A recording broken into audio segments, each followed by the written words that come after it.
kobimisa Kabila. Aya kobimisa Kabila. Kobeta na maboko bona.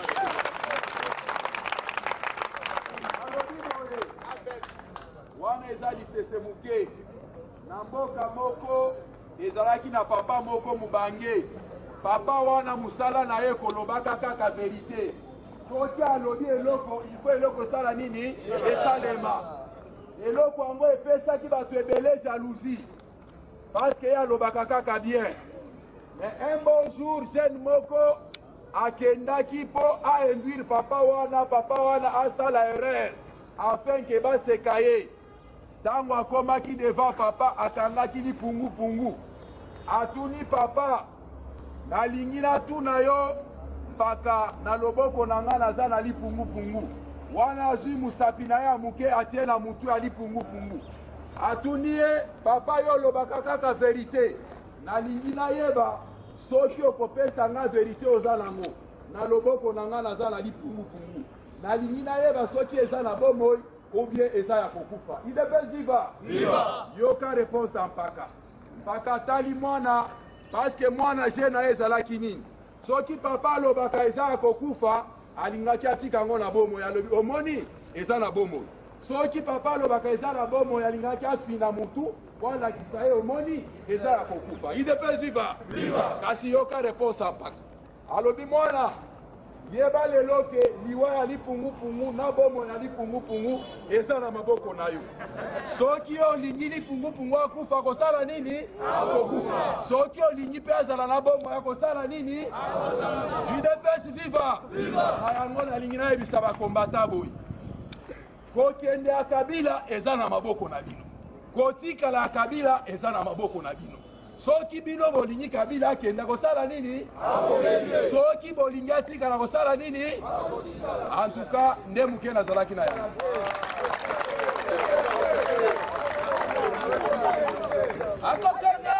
Akokende te. Bozoe maneti. Akokende te.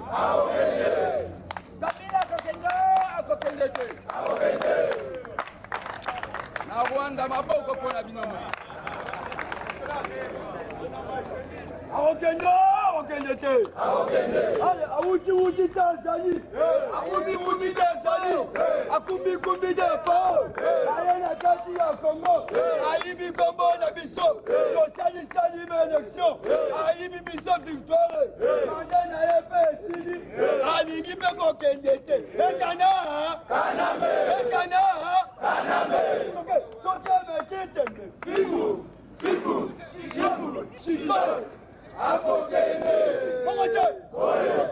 Awuji Tanzania.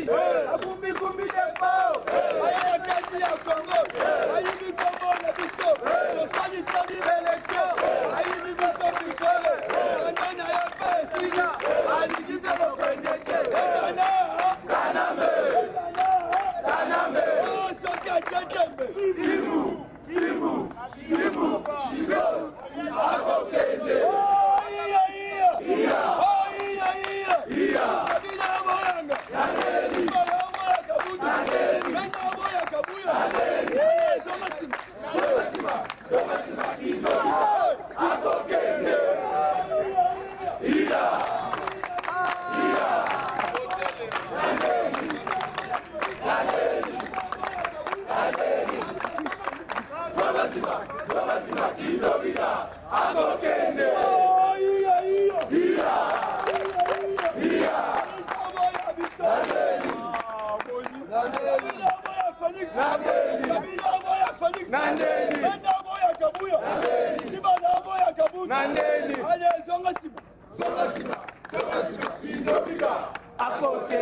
Ayole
eza par hypocrisie.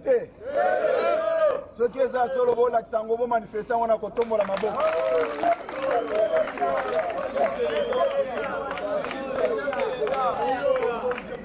Merci beaucoup. Toyokana. Matinée na biso lelo, secrétaire général akokitaka la mingi te po a communiquer na bino toyokani.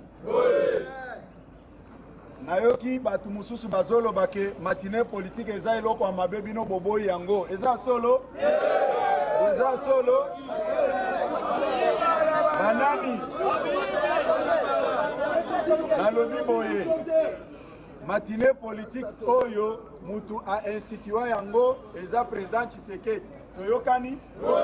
Soki oyoki mutu aza kotelemela matinée politique, c'est-à-dire aza mutu azo combattre makambo nyonso président Tshisekedi asalaki. Toyokani? Matinée politique ya lelo.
Héros national vivant. Viva, viva, viva, Tshisekedi, héros national, nakanisi tokoumela mingi te manifestation na biso ya lelo tobengaka matinée politique ekozala na bapoint ebele te nakanisi tokobenga secrétaire général po tobanda milulu na biso puisque temps esekei soki tomelaki mingi ezaki problème ya courant oyo ezaki te IDPS viva IDPS viva mais avant tobanda bayebisaki nga ke bolembi matinée politique eza solo bolobi nini soki eza lokuta bo manifeste yango. Merci mingi. Nakanisi bolakisi liboso bapanzi sango ke bino bolingi matine. Matine oyo mutu a institua yango eza président Tshisekedi. IDPS viva. Ezalaki cadre de communication entre la base et la hiérarchie du parti pour tozala na langage moko toyokani. Batu o bomoni bazokoma na ba réseaux sociaux wana eza bato bamemisika na komba ya IDPS. Toyokani mutu akosa bino te, mutu a institua matine politique eza secrétaire général te, eza même nga mutu nazoloba wa te, eza président Tshisekedi ye moko. Toyokani matine politique oyo esalaka po tozala na elobeli moko na kati ya IDPS. Toyokani yango nalingaki na préciser eloko wana. Et puis nakosenga secrétaire général po amata tobanda milulu na biso lelo tokozala lonte puisqu'yende a officialiser manifestation na biso. Monsieur le secrétaire, je vous invite à prendre la parole.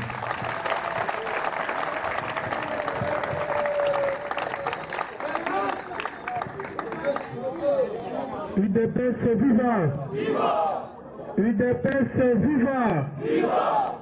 UDPS viva!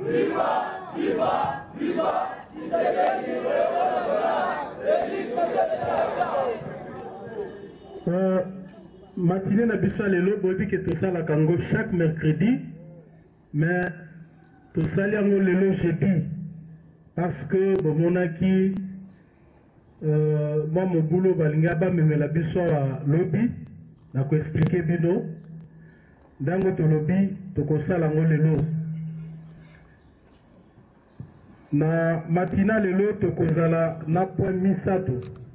Point ya liboso na présenter comité technique, commission technique préparatoire et à congrès extraordinaire.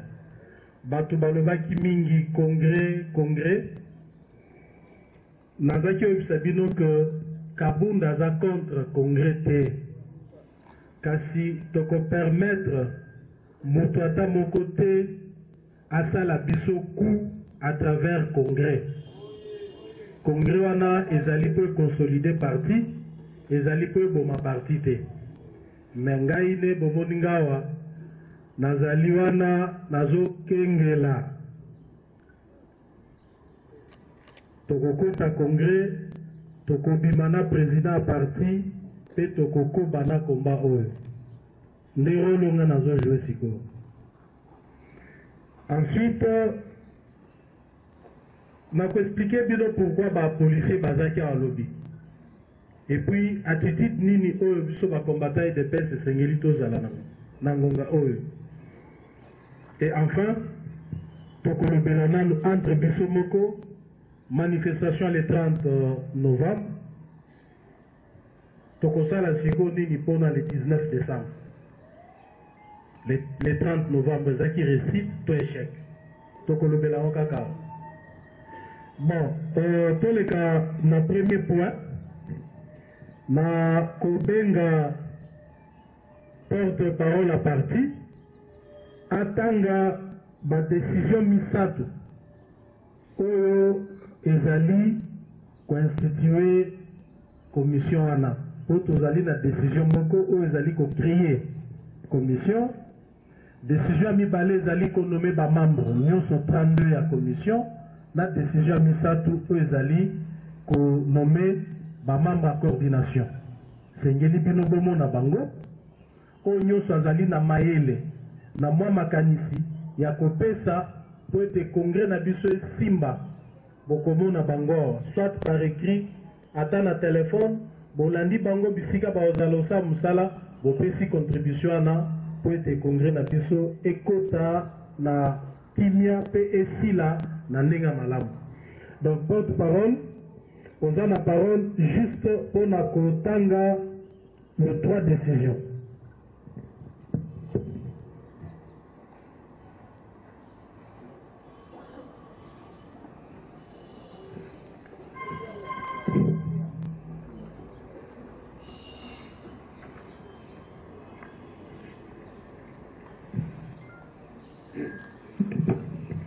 IDPS, viva! Viva! Etienne Tshisekedi wa Mulumba, viva! Viva! La présidence du parti. Décision numéro 01/IDPS/PP/17 du 15 novembre 2017 portant création de la commission technique préparatoire du congrès extraordinaire de l'Union pour la démocratie et le progrès social. Le secrétaire général vit les statuts du parti, spécialement en son article 26, vit la décision 003/IDPS/PP/16 du 8 août 2016 portant nomination du secrétaire général du parti. Vit le décès inopiné du président du parti, fait le docteur Etienne Tshisekedi wa Mulumba, en date du 1er février 2017. Considérant que, depuis la mort de son fait président, les partis peinent jusqu'à ce jour à organiser ses obsèques suite au refus du pouvoir en place de rapatrier sa dépouille mortelle en vue de son inhumation avec honneur et dignité sur les sols de ses ancêtres. Considérant que le refus de ramener le corps du président Etienne Tshisekedi au pays n'a pas permis au parti d'enterrer son chef dans les délais raisonnables et a occasionné les retards quant à la mise en mouvement des mécanismes statutaires devant conduire à la convocation du congrès extraordinaire dans les délais.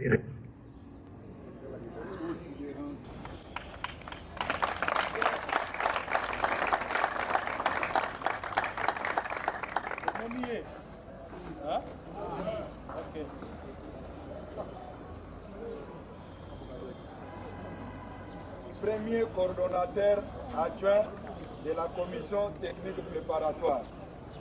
Votre humble serviteur, M. Augustin Kabou.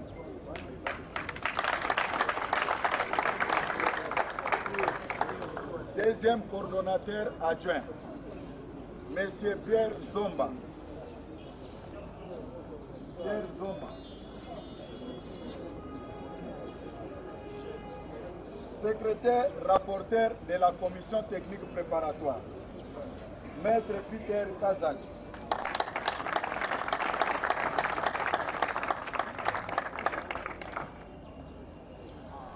Rapporteur adjoint, M.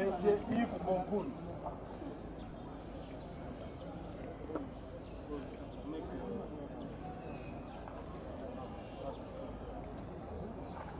Chargé des finances, Maître Patricia Seya. Elle est empêchée pour des raisons de santé. Comme vous le savez, elle a été sérieusement torturée par les hommes en uniforme le 30 novembre dernier. Chargé des finances adjoint, M. Junior Mata Melanga.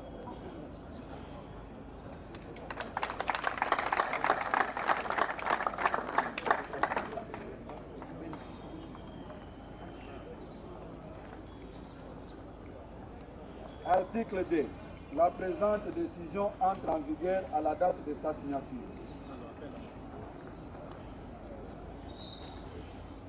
Décision numéro 02. Portant nomination des membres des commissions techniques préparatoires du congrès extraordinaire. 1. Maître Abakifwa Nina Antoine.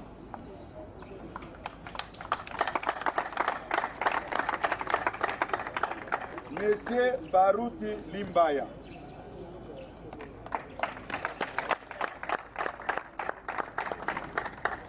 Monsieur Birianze Désiré.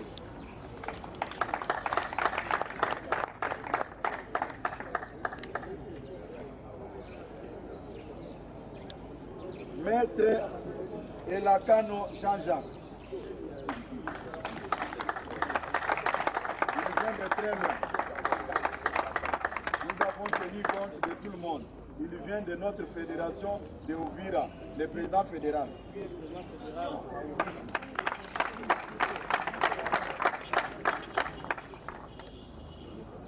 Monsieur Claude Kabala.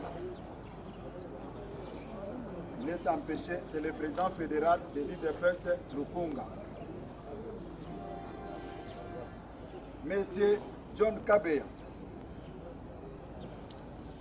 Monsieur Kabongo Topin, lui est en déplacement. C'est le représentant adjoint pour la représentation de l'UDPS Canada. Il est en mission du parti. Madame Irène Calva.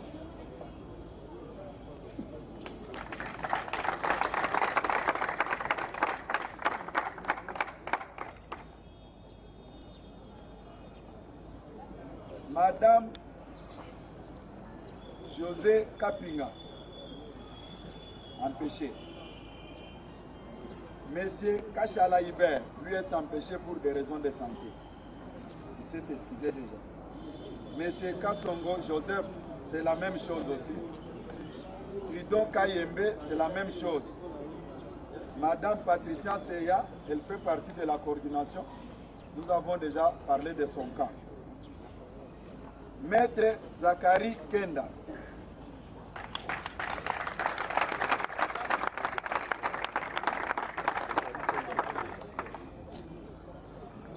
Monsieur Dieudonné Lobo. Madame Divine Malumba.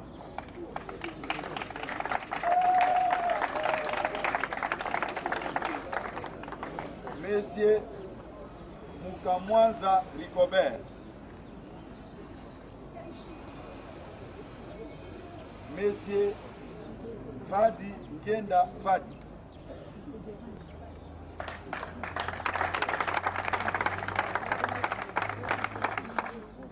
Monsieur Robert Koum.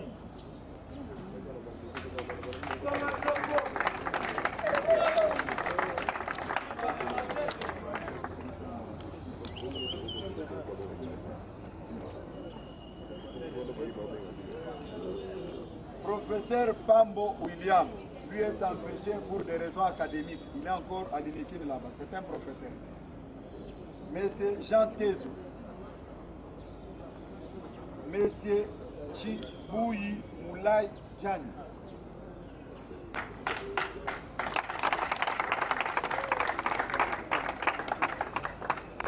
Je pense que nous avons cité tous les 32.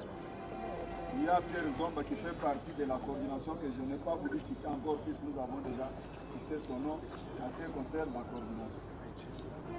Merci beaucoup. Toutes mes excuses, chers collègues. Monsieur Robert Pechi et David Moukeb. Voilà. David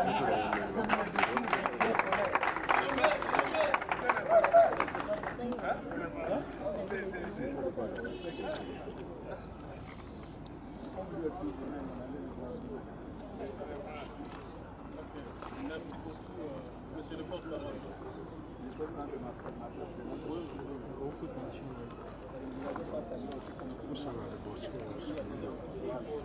Combattantes et combattants, je venais là d'assister à la présentation des membres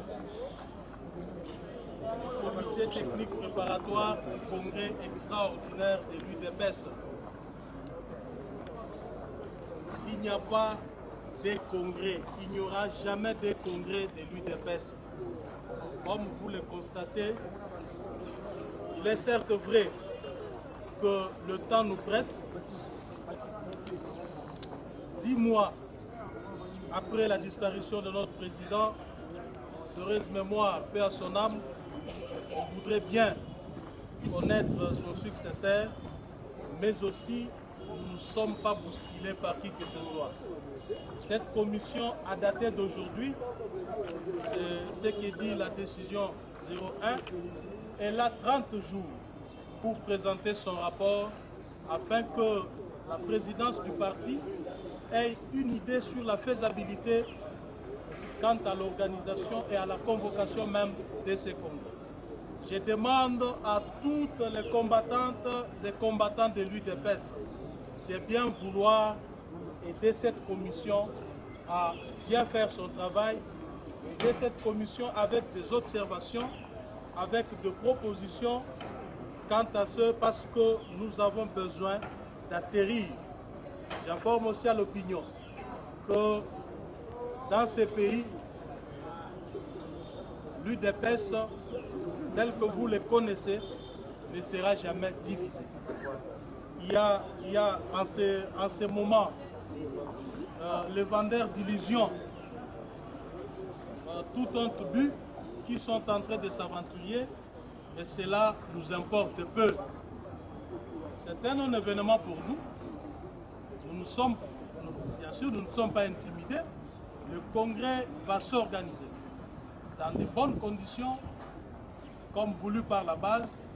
J'espère que la commission qui est devant vous va faire un travail de qualité, et le moment venu, nous allons encore vous convoquer pour vous annoncer la date de la convocation de ce congrès.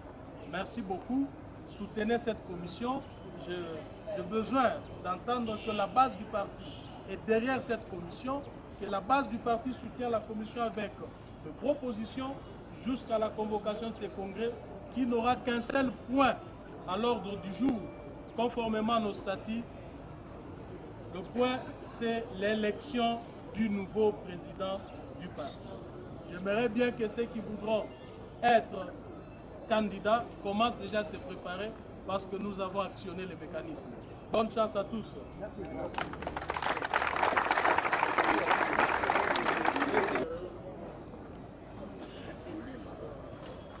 Merci pour la parole. Je commencerai par remercier le secrétaire général et toute la hiérarchie du parti de nous avoir donné cette occasion, l'occasion de préparer le congrès tant attendu. Et j'espère que nous serons à la hauteur des espérances de toute la base. On ne va pas trop épiloguer là-dessus. Nous vous promettons seulement de faire de notre mieux pour que ce congrès puisse avoir lieu et que le parti puisse avoir un président. Une fois de plus, je remercie le secrétaire et toute la hiérarchie. Je remercie toute la base qui est venue et je remercie toute la base qui n'est pas là mais qui est toujours avec nous. Je n'ai pas à m'étendre là-dessus, je pense que ça va comme ça et nous allons travailler avec votre appui. S'il y a des innovations, des contributions, elles seront les bienvenues. Je vous remercie. Amen.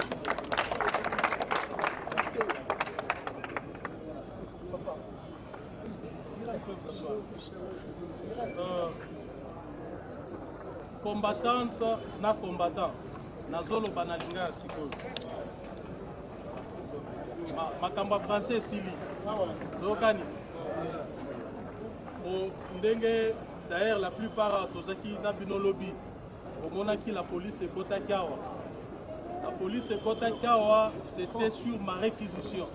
Nga mutu nabengaki la police parce que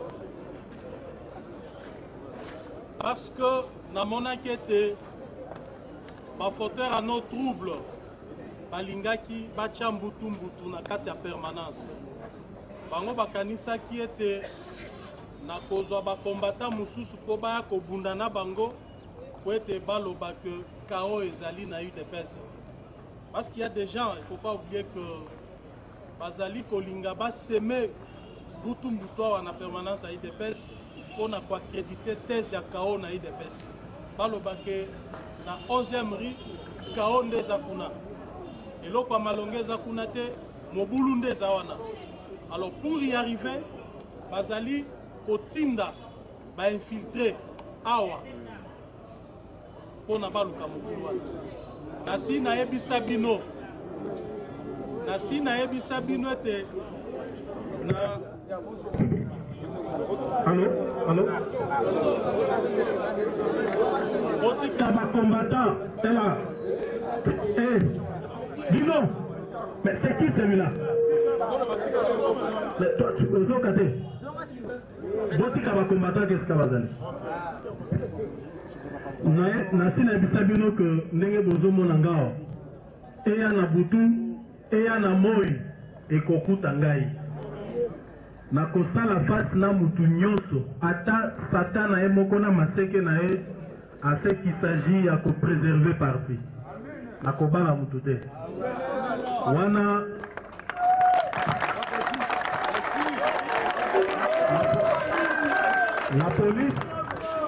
la police ne bomonaki yango wana nga mutu nabengaki bango baya kokangela bafoteur à nos troubles wana parce que on ne peut pas comprendre que combattant IDPS abongisa combattant mosusu ya IDPS azokisa ye, ça n'a aucun sens. Je ne peux pas comprendre. Il sera que non, Tika a combattant, mais pourquoi il a blessé un autre combattant? Pourquoi il a agressé cadre parti? Mais ceux qui m'ont kambozali, ils ont réglé en andéré à Malamu. Tous un parti démocratique, cadre expression et sali. Ngamoko nazali wana nazo yamba mutu nyonso, ceux qui li kambozali, tokoyokana, tokoloba. Oyo akolongwa na mibeko parti. Boni na sina sanctionné bino moko boyebi. Na sina sanctionné batu boni. Ebele parce que tokondima muto longwa na ligne à parti te. Mais cela ne voudrait pas dire que combattant zali na droit ya commis faire justice na parti. Wana ngana ki kondima ngote. Ezali ba infiltré. Ba ye awa pour na konuka mobulu na permanence. Et puis la ligne sabino parce que na moni na ba réseaux sociaux. Pourquoi Kabunda bengisi la police soit na biso na bango te okanakate. Te na base te esengeli to relativiser makambo. Ba policier bazali ba ennemi na biso te. Parce que ceux qui toche inimitié entre biso na la police tokobenga na kabila te. Et sengeli bino bon moraliser ba policier wana. Bon procher bango. Ceux qui bino ba combattant IDPS bozo bangisa ba policier wana ba ko soutenir kabino te. Parce qu'ils vont se dire que ceux qui kabila kei ba auto ba kotika lo mapiso. Mais vous savez que ba policier wana bazali instrumentalisé. C'est notre police aussi à nous. Ba policier wana bazali bien privé à kabila te. Ezali la police na biso. Tozali na besoin de kakanga na loba mikolo nyonso que la police est joindre voix na bango na oya peuple pour na to sauver mboka. Esengeli armée et comprendre que ezali armée nationale, ezali armée individualité. Ceux qui bino ba combattre de peste au lobby ba policier bazali ba ennemi na biso, donc besoin comprendre le ko bo salate. Esengeli to moraliser ba policier wana. Tu expliquer bango que cause tozo défendre azali cause na bino. Mutu azali ko utiliser bino azali na légitimité te. Kobomande kono congolais te. Mais pour message wana le cas esengeli climat ya entente ezala entre bino na ba policier. Ce sont des Congolais comme vous. Hormis ba Rwandais o ba ke kozwa bango parce que balati saka bango tenu à la police.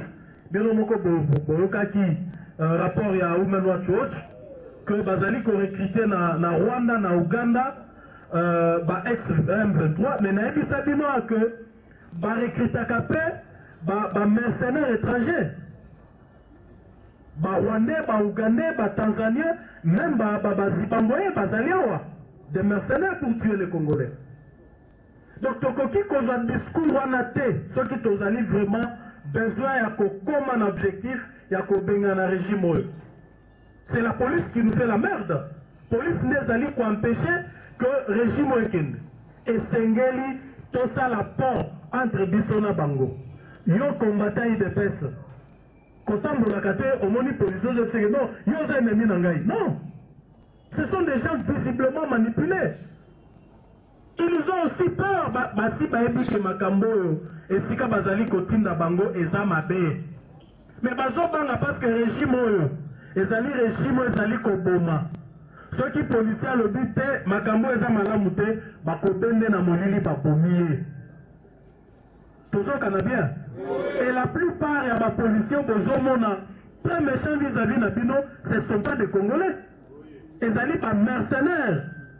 Rwandais, Ougandais, Burundais.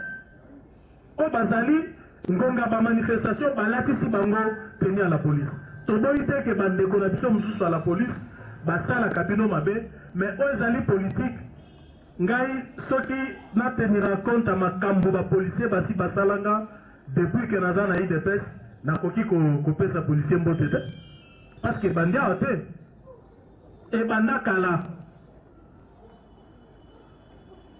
mais policier moko wana lobi soki tobengani Kabila tokozala kaka besoin na ye mais est-ce que nous ne pouvons pas faire que bandeko na biso wana basala ndenge bapolisier na basoda ya Zimbabwe basali toyi kosala ngo te mais na inimitié te bino boza na rôle ya komoralize bapolisier wana koyebisa bango ke biso toza bandeko na bino boboma biso te cause tozali kodefendre ezali cause ya basi na bino ya bana na bino baza bacivile ndenge moko na biso ezali mpe cause na bino parce que bozomona pasi bazopesa bino salaire de misère 100 000 francs par mois.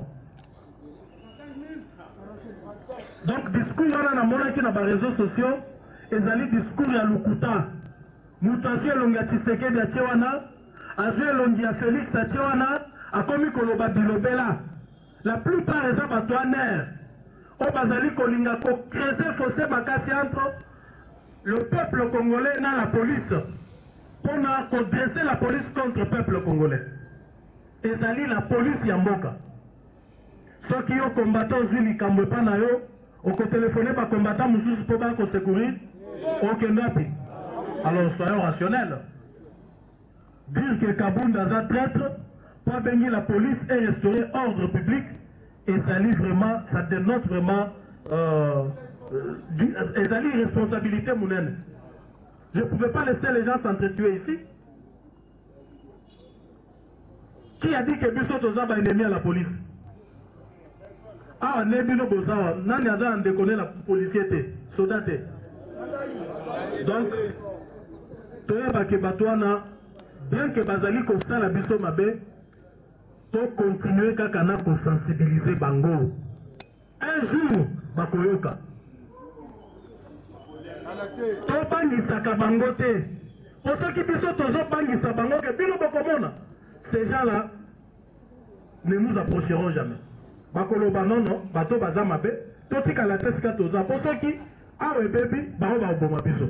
Bakotumba biso. Toyokani?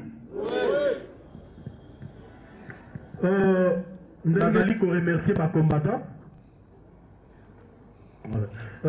Nazali ko remercier bino nyonso. Bao bozaki courage le 30 pour na ko braver soldatesque ya régime ya Kabila. Bomi béterana maboko. Mais en même temps, nazali ko yebisa pe bino que monso ezalaki munene te pour tozaki kosengela que pression ezala makasi na yango na tie bino lisusu à l'épreuve le 19 décembre. Na yebisaka bino ngonga nyonso que mokolo na liwa soki ekoki lelo ato batami na sambeto okokufaka ebele bakufaka mikolo nyonso oyo moto ake marche azongi mobimba me watikalaki na ndako akufi. Donc soki tolingi kosauve mboka oyo moto na moto abimisa nano mobangi ne abwaka ngo musika, sinon tokobanda osala kaka badiscours tokomi koakize ete oyo aza traître et oyo aza traître, mais tout ça parce que tozobanga ngonga kobanga eza lisusu te. Lenga azoloba wa nazoloba bozomona nde nazoloba o baloba ke no Kabunda ali mbongo ndenge nga koleka liboso awa bolobi yango mikro yango oyo.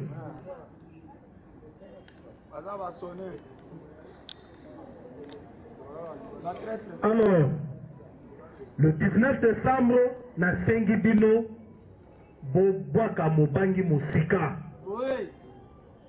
soki moto akufi na marche eza mokolo ndenge nzambe akomaki kaka kokufa mokolo wana.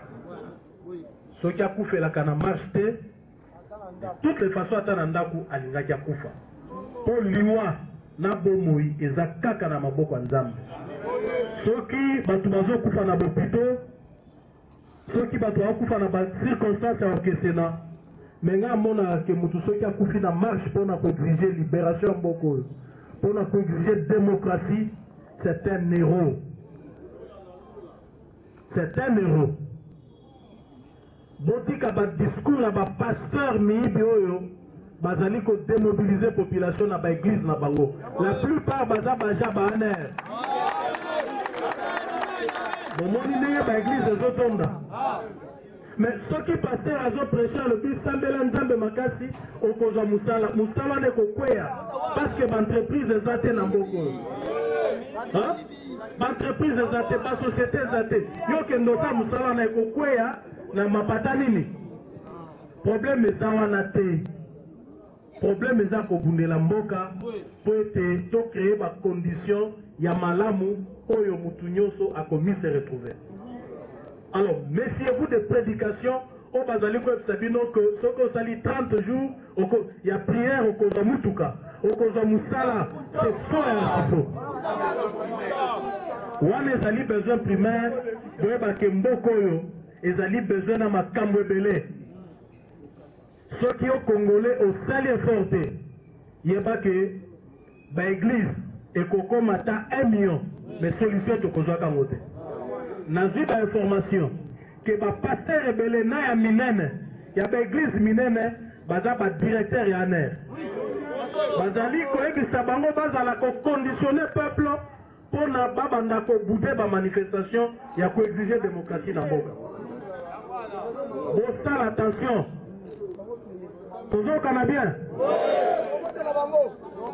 Alors bino ba combattant UDPS bomi mobiliser makasi mutu nyonso na cellule na ye na section na ye na parlement debout 19 oyo wafwa washala. Merci beaucoup.